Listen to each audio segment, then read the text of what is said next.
Automakers, suppliers, and tech companies are investing tens of billions of dollars into developing autonomous, connected, electrified, and shared cars. Mark Wakefield of AlixPartners explains why most of that money is going to be wasted. Underwriting for the production of Autoline This Week has been provided by Borg Warner. The world is changing at an ever-increasing pace. No matter what the mode of transportation, there is always the need for an efficient propulsion system. And that's exactly what Borg Warner has been doing since the earliest days of the automotive industry. We create innovative mobility technologies that reduce energy consumption and emissions while improving performance. Our proven track record has made us an industry leader in forward-looking propulsion solutions for combustion, hybrid, and electric vehicles. And now, here's your host, John McElroy. I want to thank you all for joining us on Autoline This Week. You know, this automotive industry, it is headed for massive disruption. Whether we're talking about electric vehicles, autonomous vehicles, ride-sharing vehicles, it's really coming. In fact, one company has called it a pileup of epic proportions. And in fact, the author of the report from that company is Mark Wakefield. He's the global co-head for the automotive and industrial practice at AlixPartners, which is a global consulting company. And Mark, great having you on today's show. Pleased to be here. Thanks for having me. Also joining us today are Murray Feldman from WWJ and Joe White from Reuters. Great having the both of you here, too. John. Okay, EVs, AVs, ride-sharing, a pile-up of epic proportions. Why do you say that, Mark? Well, because we all know that's where things are going, electrified powertrains. We know that there's a great promise in autonomy, and we know there's a great promise in providing mobility in new ways. But the pathway from here to there is going to be really expensive because everyone knows that and everyone's piling in. A lot of electric vehicles getting produced, a lot of people competing to make that autonomous algorithm, and at the end of the day, you're going to see a narrowing of that field. So you're saying there's too many right now, spending way too much money, and when the reality hits the fan, they're going to lose a lot of money. They will. The ones that don't make it through are the ones that aren't smart about choosing their place and how to go through it. Doesn't mean you don't do it, but it means you got to be pretty smart about it because there's a lot of people from a lot of different industries that want a piece of this. Any idea how that shakeout is going to look? How many are going to fall by the wayside? Well, on the electric vehicle side, it's sort of getting in the generational, being competitive in the generational side, but choosing where you want to play.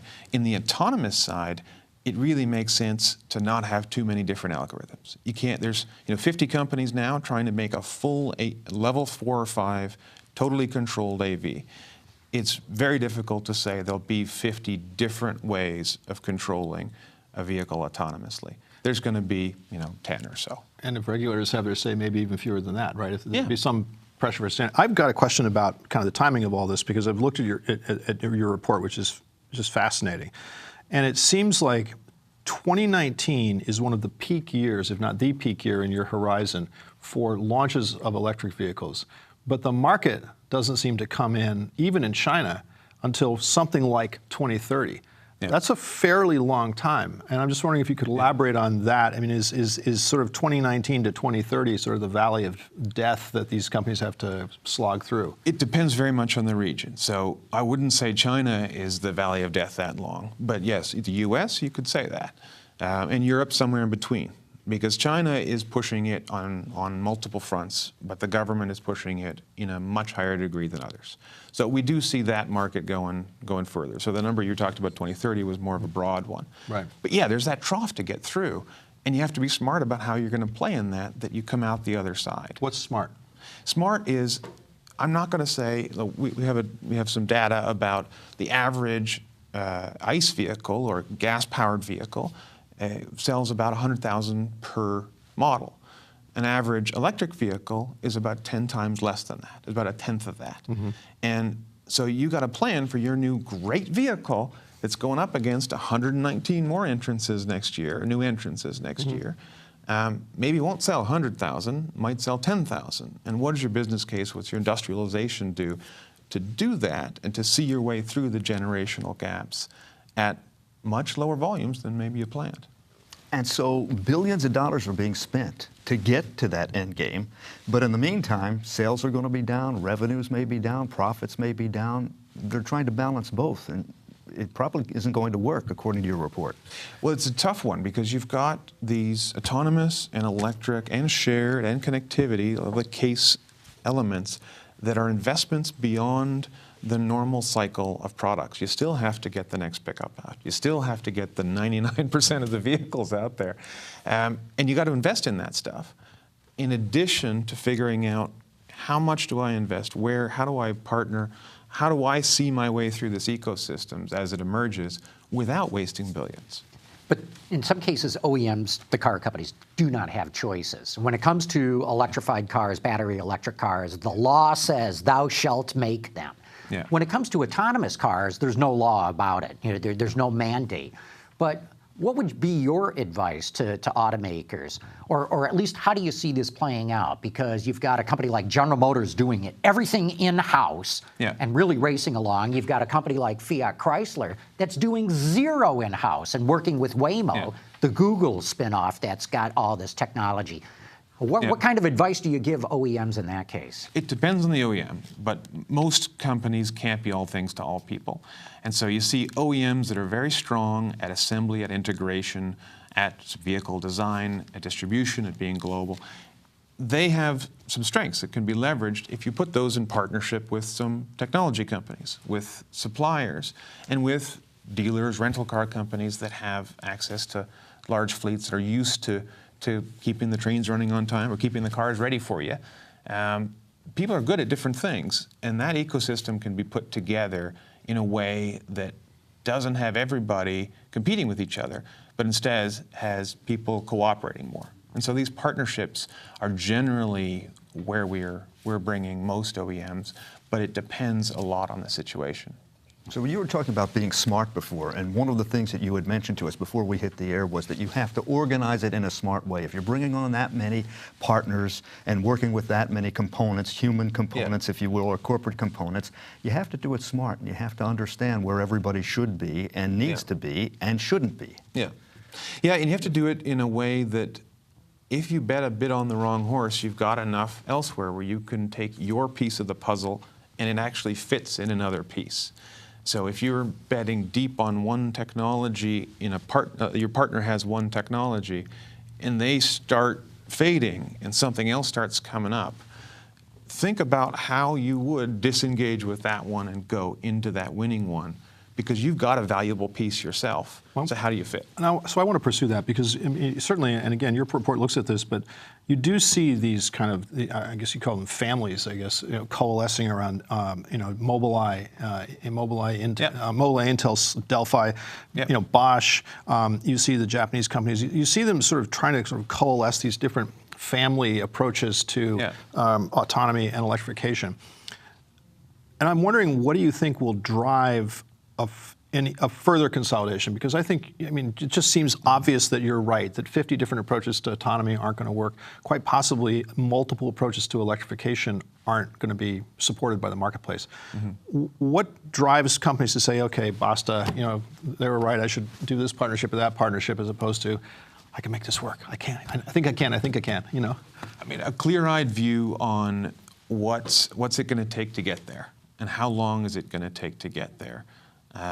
And that we have to produce free cash flow at the end of the day, instead of we're going to increase the value of our firm just by people thinking we're into the new thing. And so when people take that sort of more realistic long-term view and they look at their current investments, how much capital they can put towards these new ones, what they're honestly good at, what they can tack onto those, and what other people are honestly good at, how those pieces can come together, it starts to make sense to people and get them into a view of how they can win by being part of a bigger pie versus owning the pie. So this is a different thing, but you have a downturn forecast for the U.S. market, not necessarily for the global market, but for the U.S. market, a downturn forecast, a reasonably significant one for 2019 into 2020. That would usually tend to accelerate shakeouts. You see that happening this time, or is it a different dynamic? Well, we have it as a fairly mild one, I think down 15% or a little bit more. So not an epic one like the 2008 and 9 version. So with the balance sheets in the state they are, we're in a better spot, and with labor agreements, we're in a better spot to adjust. That said, it is going to consume capital during that period. But this market's a cyclical market. It has been for 120 years. Mm-hmm. It will continue to be so. So the capital balance sheets need to be thought of through a cycle. And so while there might be a downturn coming, and we believe there is, we also think there's an upturn coming after that. And you have to plan these kinds of long-term big investments through a cycle instead of saying it'll only be bad or it'll only be good. And that's the winning approach. And the end customer used to be the person who would buy the car or the two cars for the garage in the suburbs or wherever they're living.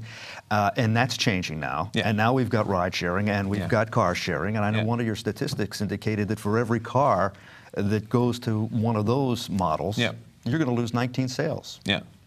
How does, after all this shakeout and then upturn, and then when we really get to this autonomous and electric and driverless car technology and sharing, how does that impact the entire industry, the economy, states like where we are right now, Michigan? Well, it moves things in a different way. So if you're only thinking it will stay as it is, you're probably going to be out of a chair when the musical chairs happens towards that car sharing or towards a robo-taxi. If you have a credible spot to play, you have a chair to sit on, then your business will look different. The customers will look different. What's important to them may be a little different, but fundamentally you can still be in that space because a car that has much higher utilization wears out faster. You know, it's not a full even mix, but it does wear out faster, so you've got more replication in that. And getting to faster turnover means you're selling more parts onto those cars. But the thing that strikes me too is that it's not necessarily all one thing or all the other. Certainly in the short to medium term. I mean, I just went out to Wyoming to ride around in the new Chevy Silverado, which was a lot of fun. And they threw up a slide of, I think it's like 13 states, I think it was, that have 20% plus pickup trucks as share of new vehicles sold. And so it's the heartland states, it's the red states. And you just sort of look at that, like, okay, right. So those states aren't going to go to autonomous shared vehicles anytime soon. Oh yeah. So if you're a Detroit automaker, it seems like you've got to live and prepare for a world where the pickup truck internal combustion market lives and generates cash. Yeah. You've got to serve it and invest in it, and then you've also got to do this other. It's not, you can't choose, right? Oh yeah, and we have car sharing in its current and in a robo car sharing view, ride sharing in its current and in a robo taxi view, as just slivers of markets, or not sliver, but portions of market. Mm-hmm. Because it's very different. Your third car or your second car, what you need of that, versus your commuting car or your primary car. If you're in urban, if you're in rural, very different needs. Some of those needs are met better by car sharing. Some of the second and third car things or the university campus are met better with ride sharing. It is a lower cost end goal. The people just don't want to be left out and have, an iPhone show up and be the ones selling BlackBerries. Mm-hmm. Mark, your study also says that OEMs better be careful if all they're going to do is sell cars to the ride-sharing companies or their owners, like Uber and Lyft. Does that mean that you would advise automakers that they need to get into the ride-sharing business themselves? It, again, depends very much. They need experience in it, and there's lots of different ways to go in an experience way. Doing it in a very, very expensive way would be very difficult at the moment to say you need to do that. But having an approach that says, I don't have to go with Lyft or Uber. I have a model that can work, and I'll understand what that market needs. If they can participate enough to really understand what that market needs, that puts them in a good spot. So in China, Didi earlier this year assembled a whole fairly large group of automakers and suppliers and essentially gave them all rings. But I'm wondering, as you look at that deal, do you see risk for the participants in that, or is that Is that basically, yes, the DD's another market, it's another customer, and it's not necessarily worse or better than any other. I'm just curious, so you look at that arrangement, what you see. I think if you're sitting in China looking at that, you'd rather have a ring than not. See what happens. And see what happens, and do it without being the one funding it all. Being, you don't want to be the donkey that carries it along, right? But you want to be in that game. Mark, based on what you're saying and building on what Joe just said, it looks like there's going to be a lot of M&A activity, mergers and acquisitions. And partnership, and partnership. Yeah. So you do see that happening? Absolutely, and we see it in our business, a lot of advising on that, a lot of help to shape those things, because those are fraught with risk. That's not making a car and making it on time and making it in high quality. Those are the things that historically has had a mixed track record in the auto industry. When you talk to these companies behind closed doors, do they seem to understand what you are saying right now and what your company believes?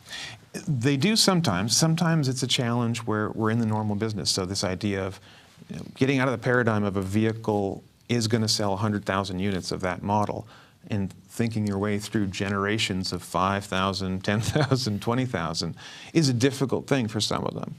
Putting electronics and autonomous capabilities into a car and not being able to monetize it that day, and it goes up against a competing car at a price point and has to sell. They have to explain to the CFO why their car costs $5,000 more. That's a difficult thing at the moment. How do they get through that? How do they get through that and continue to stay in business? With executives around the table saying, we know what we're going to do, we know what we're going to partner for, we know what we're not going to do.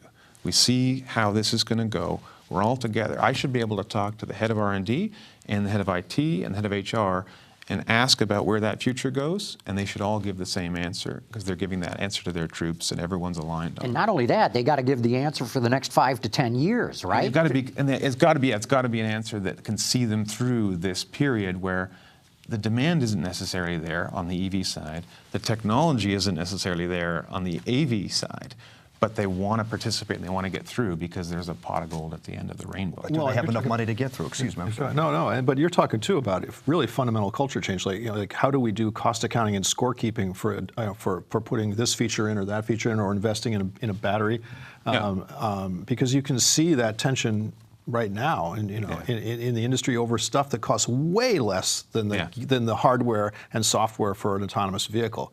Yeah. Automatic emergency braking still seems to be a struggle for some companies, and that's a fraction. Well, that one's probably going to get mandated in. But well, it is, but I'm just saying, going ahead of the mandate. That's it's anyway. Yeah, and in the past, you've had things that it's really been driven, and some of the safety things, the adoption has been very driven by mandates, right? The airbag, anti-lock braking. You think of these things. The industry actually likes that because it forces everybody to do the same thing. And as long as everyone's got to do it, you're not at a competitive disadvantage. I'd like to ask you, though, does anybody do value accounting? This industry is brilliant at cost accounting. It knows what everything costs to the fraction of a penny, but they can't tell you what the value of it is. And some things might be worth investing in, even if the books say, hey, we're not making any money on it. From a value standpoint, from the customer's perspective, that might be the purchase decision. It's very difficult. Many of them try, and usually doing it more as we just are going to make this as an investment. And the strength of some executives to say, we're going to push this through, and I believe in this, and I'm going to make sure this happens. And people say, okay, well, that's John's baby, so we know we'll put the $1,000 in for John's baby, and hopefully it does work out. That's how a lot of it works, because they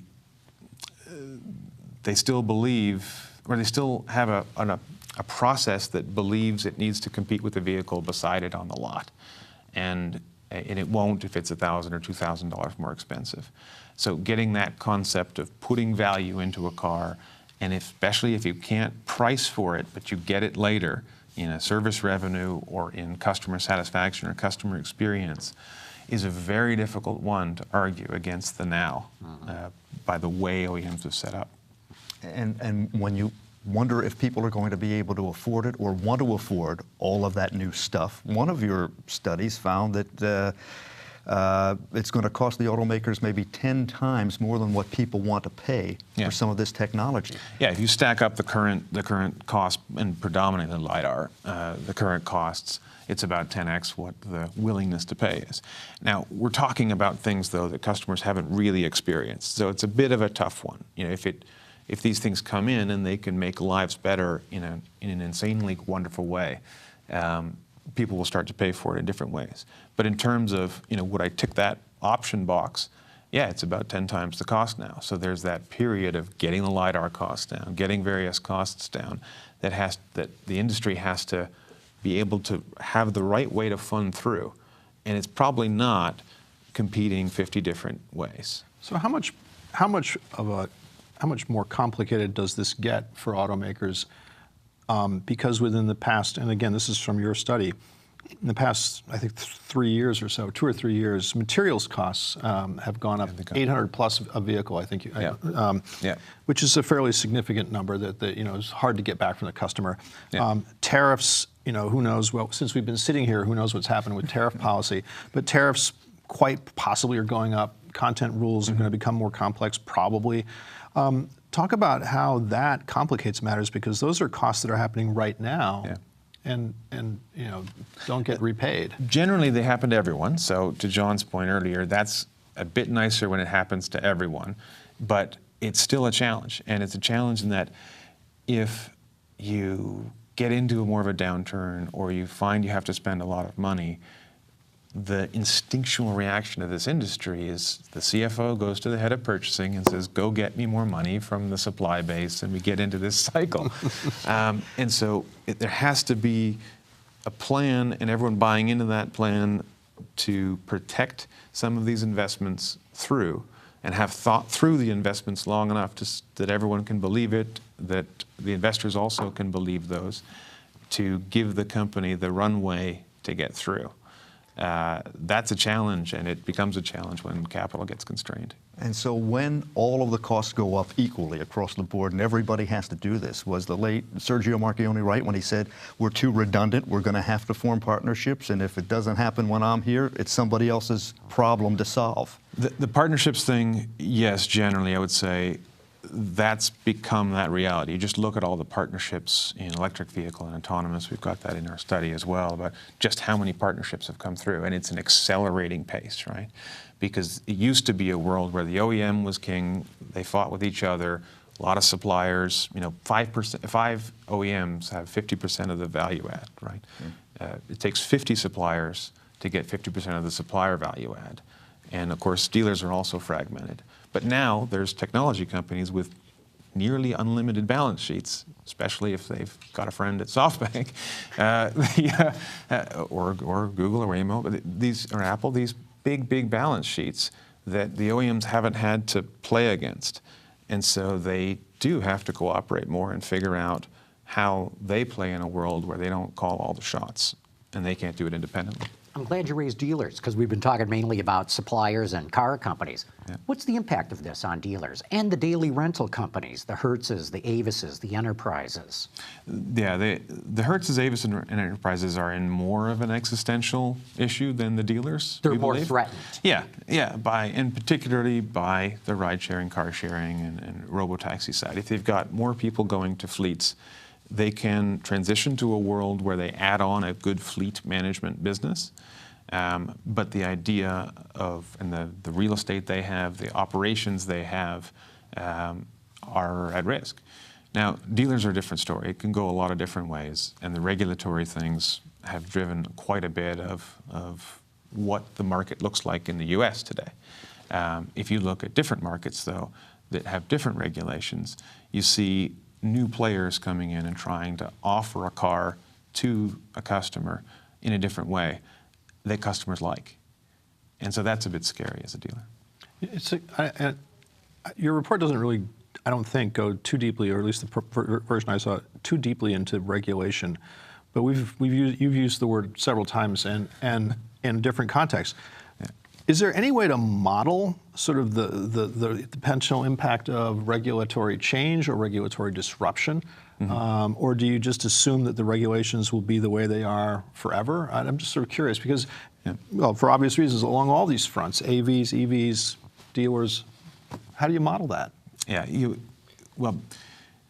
model it by having scenarios and saying, I believe there's, and not a lot of scenarios, but 3 to 6 scenarios that you believe the world could look like that are meaningfully different from each other. And regulation is a big deal it's a big aspect of those. And you say, okay, if the world goes this way, here's how my investments now and my strategy would play out. And if it's in a lighter regulation or more favorable regulation, here's how it would play out. How can I put a strategy together that allows me to be okay or at least shift my pattern depending on where this goes, because you don't know exactly where it'll go. It's not like the NHTSA, where the NHTSA regs where it used to, creep in over time, and you'd have lots of time to prepare for that technology. Yeah. Quickly here, we're getting down to the end. Your study also predicts that by 2030, which in automotive terms is just a hop and a skip and a jump away, that autonomous taxis are going to reduce car sales by about 1.6 million units. That's a big number. Yeah. No, we see that. We've seen when we look through the potential that it has, it does take these slices of the market out where it's better. It's just better if it can be made to work. And by 2030, we believe in certain environments, replacing the car you might have with your kid at university, with that university's fleet of robo-taxis is a very real scenario. And cutting out a used car eventually cuts out a new car. Sure does. Fascinating discussion, Mark. Thanks for coming on the show. This has been, I know we've been all over the map, but it's a topic that goes all over the map. Murray Feldman from WWJ, Joe White from Reuters. Great having you guys here as well.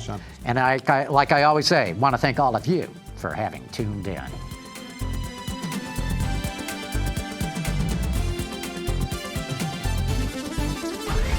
Underwriting for the production of Autoline This Week has been provided by Borg Warner. The world is changing at an ever-increasing pace.